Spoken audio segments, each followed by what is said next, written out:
RSSின் கதை 200 ஆண்டுகளுக்கு மேலாக இந்துக்களை அடிமைப்படுத்தி கொடுமைப்படுத்திய வெள்ளைக்கார ஏகாதிபத்தியத்தை எதிர்த்து இந்துக்களுக்கான ஒரு அமைப்பாக சிறிய அளவில் ஒரு தனி மனிதரால் துவங்கப்பட்ட RSS இன்று உலகின் மிகப்பெரிய நான் கவர்மெண்ட் ஆர்கனைசேஷன் தன்னார்வ தொண்டு நிறுவனமாக வளர்ந்து நிற்கிறது.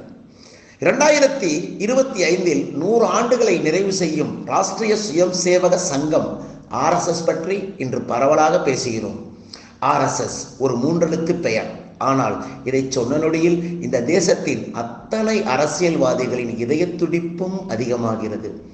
இது சமூகத்தில் எங்கோ மிகப்பெரிய அரசியல் சாராத ஒரு சுயம் சேவக சகோதரர்கள் கொண்ட குடும்பம். ஆனால் இங்கு இதை சாராதவர்களிடம் பிறக்கும் கேள்வி என்னவென்றால், RSS என்பது சமூக அமைப்பா அல்லது அரசியல் அமைப்பா? அது கலாச்சார ரீதியாக செயல்படுகிறதா அல்லது அரசியல் ரீதியாக செயல்படுகிறதா அல்லது அதற்கு வேறுதான் ஏதாவது செயல்பாடு உள்ளதா என்பதுதான் RSSஐ பற்றிய அதிகம் பரப்பப்படும் கேள்வி. RSSின் வரலாறு தான் என்ன? அது ஏன் உருவாக்கப்பட்டது? ராஷ்டிரிய சுயம் சேவக சங்கம் தன் வரலாறாக குறிப்பிடுவது 1907ஆம் ஆண்டு முதலே விதை உருவானது என்று குறிப்பிடுகிறது. ஏன் அப்படி குறிப்பிடப்படுகிறது? வங்காளத்தில் அனுசலு சமிதி என்ற பெயரில் சுதந்திர போராட்டத்திற்காக துவங்கப்பட்ட ஒரு அமைப்பில் நாக்பூரில் இருந்து மருத்துவம் படிக்க வந்த கேசவ பலிராம ஹெட்கேவார் என்ற நபர் ஆர்வத்தின் காரணமாக அந்த அமைப்பில் ஒரு பகுதியாக மாற்றி தன்னை இணைத்துக் கொள்ளும் போதே இந்த RSS வரலாறு ஆரம்பிக்கின்றது. இவரது ஆர்வத்தை கண்ட தாதா பாய் நவ்ரோஜி அவர்கள் இவரை சந்திக்க ஒரு நேரம் கொடுத்தார். அவர் வழிகாட்டுதலில் தனது சிந்தனையின் தலைவரான லோகமானிய பால கங்காதர திலகர் காங்கிரஸில் சேர அழைக்கப்பட்ட போது அவரோடு தானும் இணைந்து காங்கிரஸில் பணியாற்றினார். இன்று எந்த RSS அமைப்பை காங்கிரஸ் எதிர்க்கிறதோ அல்லது அழிக்க வேண்டும் என்று நினைக்கிறதோ அதில்தான் இந்த RSSின் ஸ்தாபகர் வேலை பார்த்தார் என்பது வரலாற்று சிறப்பு. கேசவ பலிராம ஹெட்கேவார் நீண்ட காலம் காங்கிரஸில் பணியாற்றினார்.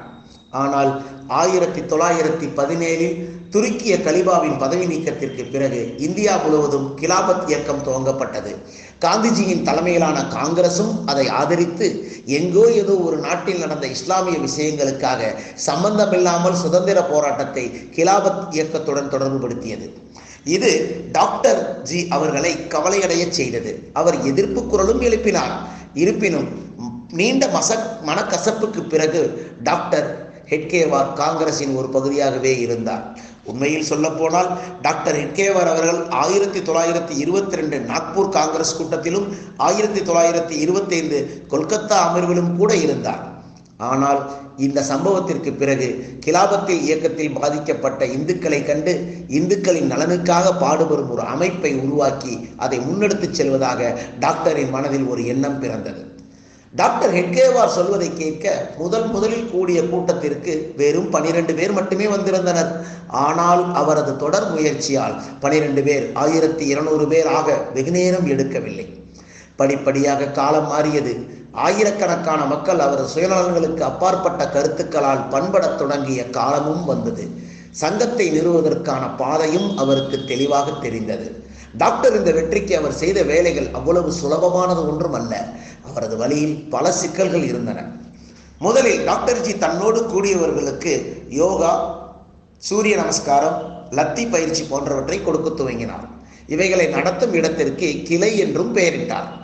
அந்த கிளையில் அது மட்டுமல்லாது அறிவுசார் கலந்துரையாடல்களும் சேர்ந்து ஒழுங்கமைக்கப்பட்டன. டாக்டர் தேசம், சுய ஒழுக்கம், இந்து தர்மம் பற்றிய பேச்சுக்களால் மக்கள் செல்வாக்கு பெறத் தொடங்கினார். சிறிது காலத்திற்கு பின் கிளைக்கு வருபவர்களின் எண்ணிக்கையோ பன்மடங்கு அதிகரித்தது. டாக்டர் சங்கத்திற்கு அதிகாரபூர்வமான வடிவம் கொடுக்கும் நேரம் வந்துவிட்டதை உணர்ந்தார். 1925ஆம் ஆண்டு நாக்பூர் விஜயதசமி நன்னாளில் ராஷ்டிரிய சுயம் சேவக சங்கம், அதாவது தானாக முன்வந்து தேச சேவை செய்வோர் அமைப்பு என்ற பெயரில் துவங்கப்பட்டது. படிப்படியாக சங்கம் நாசிக், பூனே மற்றும் அமராவதி, யவத்மால் போன்ற பல பகுதிகளில் காலூன்ற தொடங்கியது. சங்கம் முழு மகாராஷ்டிரா முழுவதும் ஷாக்கா மூலமாக மக்களை இணைக்க துவங்கியது. இது சாதாரண வகையான மாற்றத்தில் ஏற்பட்டதல்ல. பின்னர் மக்கள் கொண்ட பரந்த செல்வாக்கின் மூலமாக இது அரசியலின் புவியியல் விவகாரமாகவும் மாறியது. அதை சுற்றியே சங்கத்தில் உள்ளவர்களின் எண்ணிக்கையும் தொடர்ந்து அதிகரித்து வந்தது. இந்நிலையில் சங்கத்தின் குறிப்பிடத்தக்க செல்வாக்கு மகாராஷ்டிராவுக்கு வெளியே பரவ ஒரு நல்ல வாய்ப்பு கிடைத்தது. 1930ஆம் ஆண்டில் டாக்டர் கேசவ பலிராம ஹெட்கேவார் பனாரஸ் இந்து பல்கலைக்கழகத்துக்கு சென்றார். மேலும் அதை நிறுவிய பண்டிட் மதன் மோகன் மாளவியாவுடன் ஒரு சந்திப்பையும் செய்தார். அவர் பல்கலைக்கழகத்தில் அவரது அனுமதியோடு ஒரு அலுவலகத்தை திறந்தார். அந்த சமயத்தில் மாதவ சதாசிவ கோல்வால்கர் என்னும் மாணவர் அப்பல்கலைக்கழகத்தில் MSc படித்துக் கொண்டார். அவரை கண்ட டாக்டர் இவர்தான் சங்கத்தை வழிநடத்தக்கூடிய சரியான என்பதை உணர்ந்தார்.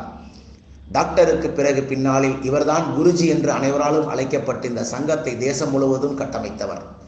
டாக்டர் ஜி மூலம் அமைப்பில் உறுப்பினரான கோல்வால்கர் சிறந்த காரியகர்த்தாவாகவும் செயல்பட்டார். 1940இல் டாக்டர் ஹெட்கேவார் அவர்கள் இறந்தார்கள்.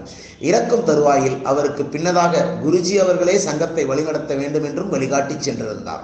முதலில் தயங்கிய கோல்வால்கர் ஒருமனதாக ஒப்புதல் அளித்தார். குருஜி அவர்களின் சீரிய தலைமையில் RSSின் கருத்துக்கள் டெல்லி, கொல்கத்தா, சென்னை மற்றும் லாகூரிலும் தொடங்கப்பட்டன. பிறகு பாரத தேசமின்றி உலகமெங்கும் சங்கம் வியாபிக்க துவங்கியது.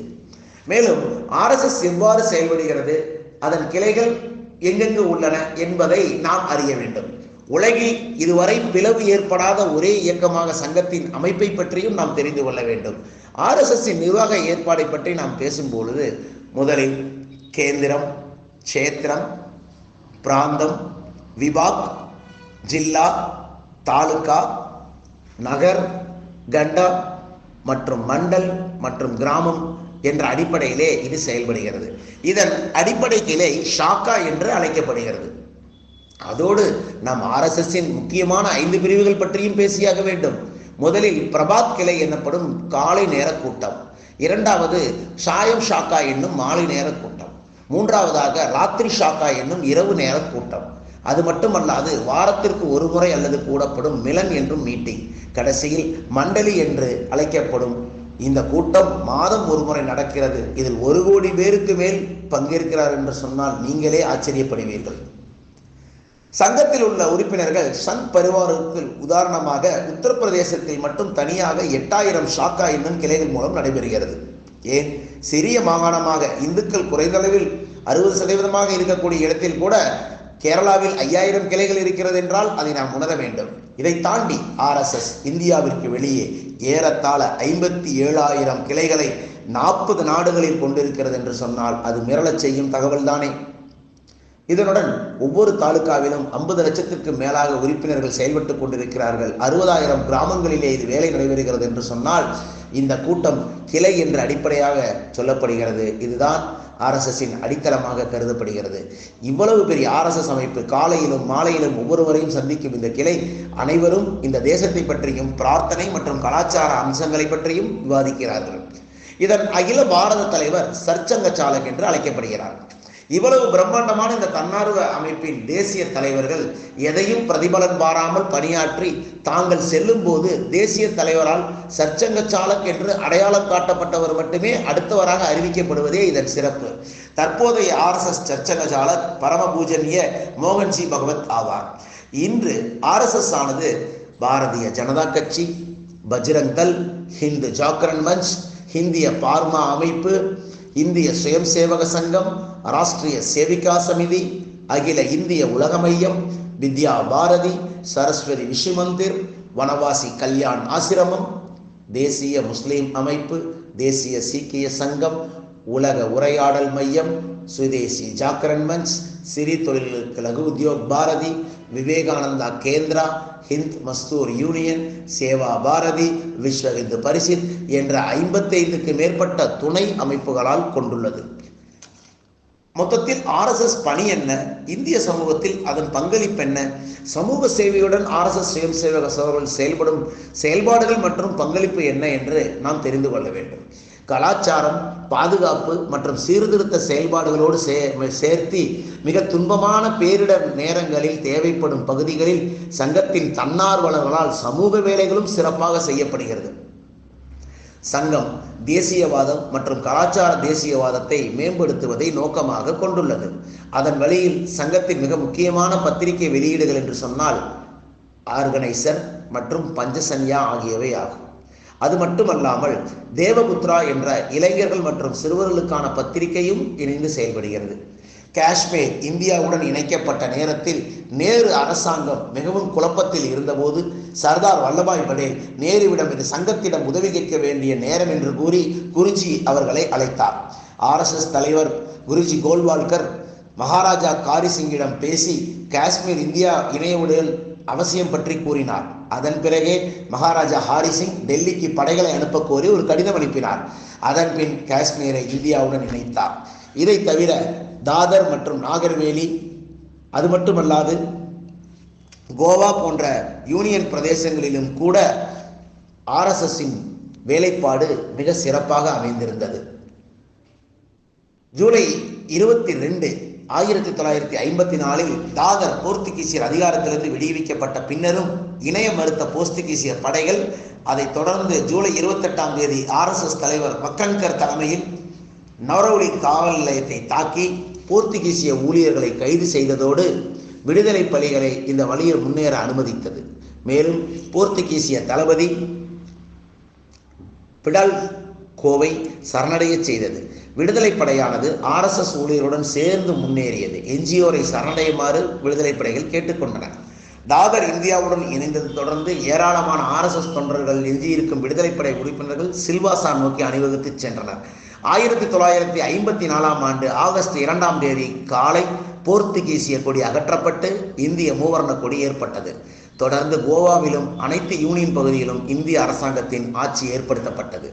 இந்நிலையில் 1962 இந்தியாவிற்கும் சீனாவிற்கும் போர் நடந்தது. இதில் பங்கு பெற்று உதவ திரு நேரு அவர்கள் RSSஐ நேரடியாக அழைத்தார். RSS சீன இராணுவத்தின் வழிகளை கண்காணித்து இந்திய இராணுவத்திற்கு உதவியது. இராணுவத்திற்கு உதவி செய்ததோடு மட்டுமல்லாமல் இராணுவ குடும்பங்களுக்கும் துணையாக நின்றது. இதன் காரணமாக இந்திய அரசு 1963 குடியரசு தின அணிவகுப்பில் கலந்து கொள்ள RSSஐ அழைத்து கௌரவப்படுத்தியது. 3000 பேர் RSS தன்னார்வ தொண்டர்கள் தங்கள் சீருடையுடன் அந்த ஊர்வலத்தில் கலந்து கொண்டனர். 1965 நடந்த இந்தியா பாகிஸ்தான் போரின் போது கூட அப்போதைய பிரதமர் லால் பகதூர் சாஸ்திரி அவர்கள் RSSஐ நினைவு கூர்ந்தார். அந்த நேரத்திலும் கூட சங்கம் தேச கடமை செய்தது. போர் முனையில் காயமடைந்த வீரர்களை முகாமுக்கு கொண்டு வந்து சேர்ந்தது. அதிக அளவில் இராணுவத்திற்கு சங்கத்தின் தன்னார்வலரால் ரத்தம் வழங்கப்பட்டது.